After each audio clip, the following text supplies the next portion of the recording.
In the name of the Father, Son, and Holy Spirit, Amen. In today's gospel lesson, Jesus speaks to us about a lot of things.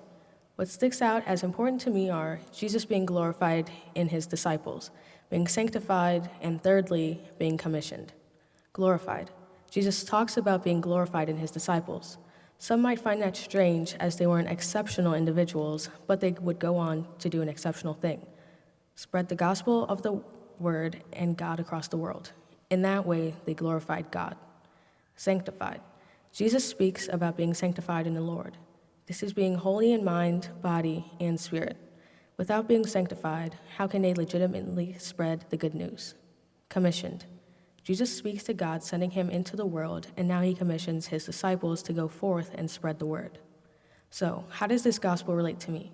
As a lifelong member of St. Paul's, I've come to meet and know many people and created what I hope to be lifelong friendships. I've also received support and guidance throughout the years, knowing that there are people who will be there for me no matter what.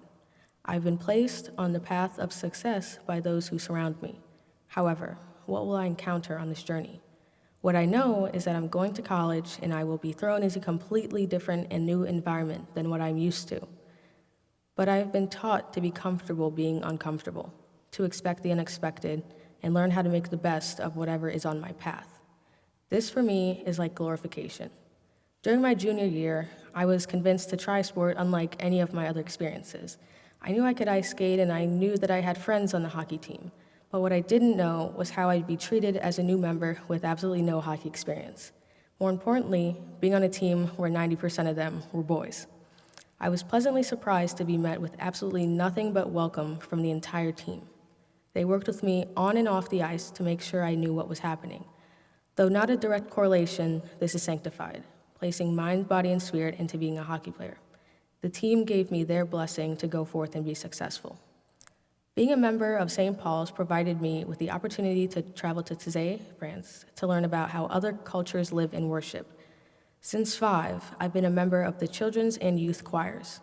This has allowed me many opportunities, such as singing in England and performing with groups such as Apollo's Fire.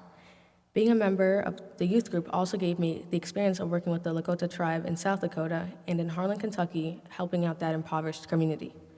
This is how St. Paul's commissioned me to spread the message of God's love.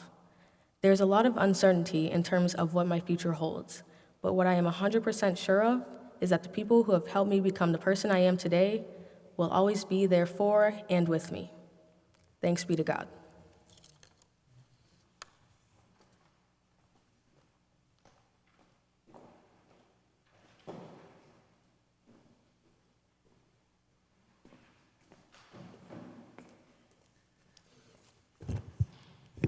Hey guys, thanks to Faith for that great first half of the sermon, and I'm here with the second.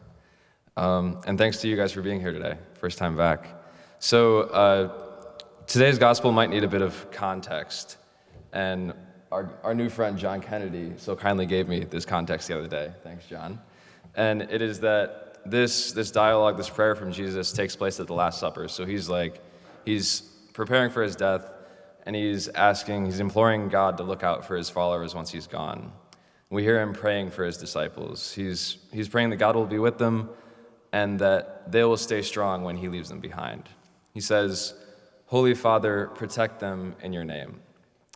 Well, this is a prayer. He is saying it in the presence of his disciples, essentially telling them to keep up the good work and that God will be there for them when things get rough.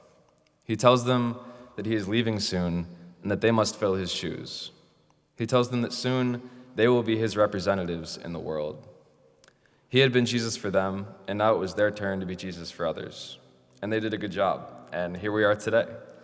They were Jesus for others, who were then Jesus for others, who were then Jesus for others, and so on and so forth. And simply by continuing to pass on the light and the message of Jesus, he has lived for over 2,000 years. This idea is very similar to the principle of apostolic succession, which is that Jesus blessed the apostles, and they passed that blessing on to all Christians after them through the bishops of the church, all the way to today, where every priest and every person has been blessed by Jesus through this long chain of people. That's kind of a wild thing, that the priest standing up here, like my new friend John and Brandon and everybody, in a way, were ordained by Jesus himself, and because of this ordination, they are called to be Jesus for us. They are called to guide us in prayer, in ceremony, and wherever we are on our journey. They give us their time, their energy, and their love, and they don't ask for anything in return. They are Jesus in this community. And because they are Jesus for us, we are called to be Jesus for others. We are given light in this community, and then we bring it home and we let it shine in our own lives. This can take many forms. We can volunteer, donate, smile at a stranger, or be there for a friend who's having a bad day. We can say hello to a homeless man, or be understanding when a friend is stressed about school and can't hang out.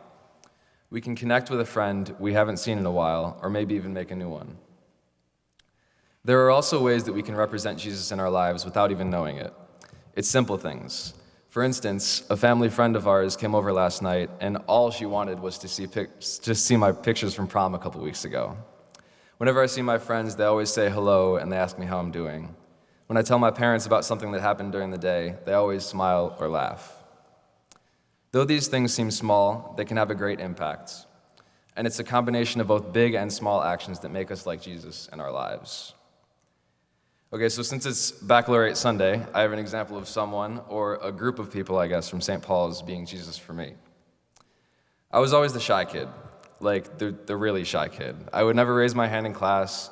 I was absolutely terrified of meeting new people, and I thought if I could just fit in, I would be the coolest cat around. Looking back on that mindset now, I find it kind of hilarious, but that's beside the point. So in 7th or 8th grade, my mom suggested that I go to youth group, and of course, because she's my mom, I obliged. It was very awkward at first. I had never been good with other humans, and this was the gathering of quite a few of them every week. And yet, though I never said much, they welcomed me with open arms. We would make mega tables, play games, sing songs, and so much more. They showed me that being weird was fun and cool, not something to be afraid of. They were always warm and fun, and whenever I was feeling lonely or lost, I could go and feel at home among this group. Gavin would be patient when I was feeling awkward, and always genuinely cared about what I had to say.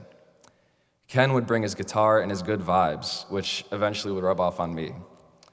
I would listen to the other kids in the group talk about something going on in their lives and realize that I'm not alone.